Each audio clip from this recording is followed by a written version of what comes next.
தமிழை போற்றி. வீடியோவை ஒவ்வொருத்தவங்களும் ஷேர் பண்ணுங்க. விழிப்புணர்வு வீடியோ ஒவ்வொருத்தவங்களுக்கும் தெரியணும். அப்போதே வந்து இந்த பிரச்சனை, இந்த மாதிரி பிரச்சனைலாம் வராமல் இருக்கும். அதனால் வீடியோவை எல்லாருக்கும் ஷேர் பண்ணுங்க. ராமேஸ்வரம் எதுக்கு போகிறோம்? நம்ம குடும்பத்தில் இருக்க முன்னோர்கள் செஞ்ச பாவம், நம்ம செஞ்ச பாவம், எந்த பாவமும் இருக்கக்கூடாது. இனிமேல் நம்ம வாழ்க்கை நல்லா இருக்கணும் அப்படின்னு சொல்லிட்டு கோயிலுக்கு போவோம். அதுலேயும் ராமேஸ்வரம் இதுக்கு தான் போகிறோம். போய் தீர்த்தத்தை குளிச்சுட்டா நம்ம பாவம்லாம் போயிருந்தா நம்ம வாழ்க்கை அடுத்து நல்லா இருக்கும் அப்படின்னு நினச்சி போகிறோம். அப்படித்தான் வந்து புதுக்கோட்டையிலேருந்து ஒரு குடும்பம் வந்திருக்காங்க கோயிலுக்கு. கோயிலுக்கு வந்துட்டு வந்து அக்னி தீர்த்த கடற்கரையில் குளிக்கிறாங்க. குளிச்சுட்டு வந்து ஆப்போசிட்டே வந்து பார்த்தீங்கன்னா டீ கடை இருக்கும். டீ கடை பக்கத்துலேயே வந்து உள்ள ஒரு 4 பாத்ரூமை கட்டிட்டு அங்கே வந்து ட்ரெஸ் மாற்றலாம், டாய்லெட் போகலாம், குளிக்கலாம். இது ஒன்று வாங்கி டாய்லெட் போக 20 ரூபா வாங்குவியான், குளிக்க 40 ரூபா வாங்குறாங்க. இது வந்து விதிமுறை இல்லாமல் எந்த பில்லு கொடுக்காம கட்ட பஞ்சாயத்து எனக்கு செய்கிற குரூப் இவங்க ஊரா. ஒரு 10 கடை இருக்கும் அந்த அக்னி தீர்த்த கடற்கரைக்கு ஆப்போசிட்டா. டாய்லெட் வெறும் ஒணுக்கு இருக்கிறதுக்கு 20 ரூபா, குளிக்கிறதுக்கு 40 ரூபான்னு வாங்குவாங்க. வாங்கிட்டா ரூம் தங்குறதுக்கு ரூமு வாடகை 100 ரூபா தான் இருக்கும். ஆனால் இவங்க இப்படி வாங்கிட்டு இருப்பாங்க. இது ஒரு குரூப் இருக்காங்க. இதில் வந்து ஒரு இடத்துல போய் இந்த குடும்பம் புதுக்கோட்டையிலேருந்து சாமி கும்பிட்ற வர குடும்பம் வந்து கடலில் குளிச்சுட்டு ஈர துணியோட போகிறாங்க. ஒரு பாட்டி போகிறாங்க. அவங்க வந்து யாரும் எதுவுமே கேட்கல. அவங்க வந்து அங்கிட்டு போய் ட்ரெஸ் மாத்திரக்காக போகிறாங்க, ஏதாவது கேட்டு போகலாம்னு. அடுத்து ஒரு தாத்தா போகிறாரு. அவங்க வந்து ஒருத்தர் அடுத்து ஒரு 50 வயசில் இருக்கவர் போகிறாரு.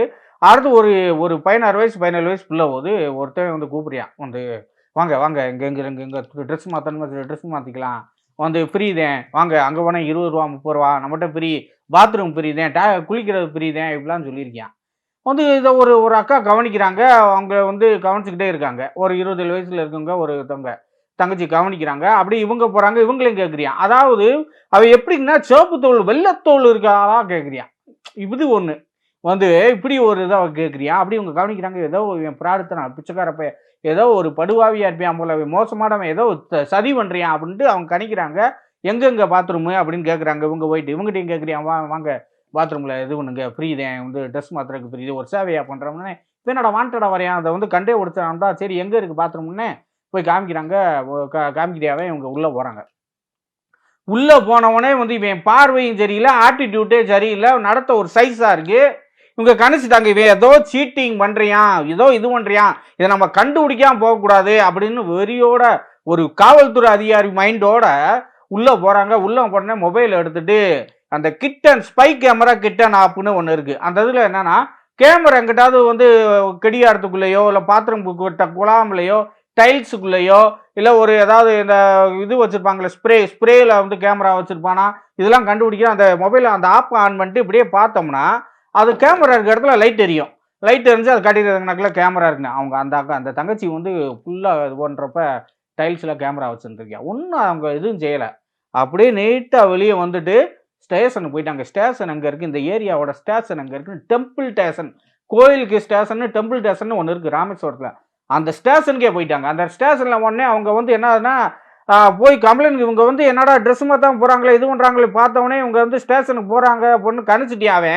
அந்த ராஜேஷ் கண்ணன் மைதீன் மீரான்கிறவன் கணிச்சிட்டாங்க. இந்த மைதீன் ராஜேஷ் கண்ணனும் கணிக்கிறாங்க. கணிச்சு இவங்க வந்து ஸ்டேஷனுக்கு போகிறத இதானவனே உறுதிப்படுத்தணுன்னு இவங்க மாமாவுக்கு போன் பண்ணுறியா ராஜேஷ் கண்ணன். அவங்க மாமே பெரிய டான். அவர் ராமேஸ்வரத்தில் தம்பியாங்கொல்ல பகுதியில் டிஎஸ்பி ஆஃபீஸ் பின்னாடிதான், டிஎஸ்பி ஆஃபீஸ் பக்கத்துலேயே அவர் தெருவு. அவர் டானு வேலை வைப்பார், கந்து வட்டி கொடுப்பாரு, மீட்டர் வட்டி, ராக்கெட் வட்டி, கந்து வட்டி அப்படின்னு சொல்லி கொடுத்துக்கிட்டு ஊர் மக்களை கொள்ளையடிச்சுக்கிட்டு இருக்கவர் கவுன்சிலர் அதிமுக காரு. அவர் பேர் ராதா. அவர் பெரிய டான், அந்த ஏரியா டானு. ஒரு கிறிஸ்துவன் சர்ச்சு, ஒரு வெளிநாட்டுக்காரர் சர்ச்சு வந்து சட்டவிரோதமாக வச்சிருக்காப்புல. அதுலேருந்து ஃபண்டை வாங்கிக்கிட்டு அந்த ஏரியா வந்து இந்துக்களை மறட்டிக்கிட்டு கண்டிப்பாக நீ ஞாயிற்றுக்கிழமை சர்ச்சுக்கு போன்னு சொல்லி மறுத்த வர செய்வாப்புல அவர் ராதா. அவர் கவுன்சிலர். அவர்கிட்ட சொன்னவனே அவர் போயிட்டார். அவர் போய் ஸ்டேஷனில் வந்து அப்படி இப்படி போய் இன்னும் டானு வேலை பார்த்தோன்னே அவங்க அந்த தங்கச்சி வந்து பயணமான ஆளாக இருப்பாங்க போல. என்னடா இப்படி சரியா, இங்கே டிஎஸ்பி ஆஃபீஸ் எங்கே இருக்குது அப்படின்னு சொல்லி டக்குன்னு போயிட்டாங்க. ஆப்போசிட்டே வந்தாங்க, டெம்பிள் ஸ்டேஷனுக்கு ஆப்போசிட்டே டிஎஸ்பி ஆஃபீஸ், அதுக்குள்ளே போயிட்டாங்க. ஐயா இப்படி செய்யறியா, இங்கே வாங்க, வீடியோ எடுத்துகிட்டு வந்துருக்கேன், ஆதாரம் இருக்குது, இந்த பாத்ரூமில் கேமரா இருக்குது அப்படின்னு சொல்லி ஆதாரபூர்வமாக அங்கே டிஎஸ்பி ஆஃபீஸில் சிசிடிவி கேமரா பார்த்தும் காமிச்சிட்டாங்க.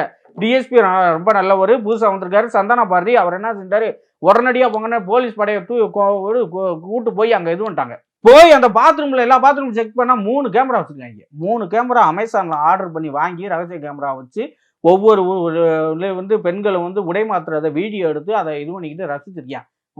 உங்கள் ஆத்தா இருக்காங்க, உங்கள் அக்கா இருக்காங்க. ஏன்னா எப்படா இதுல இந்த புத்தி இழி புத்தி ஏன்டா கல்யாணம் முடிக்கிறீங்க?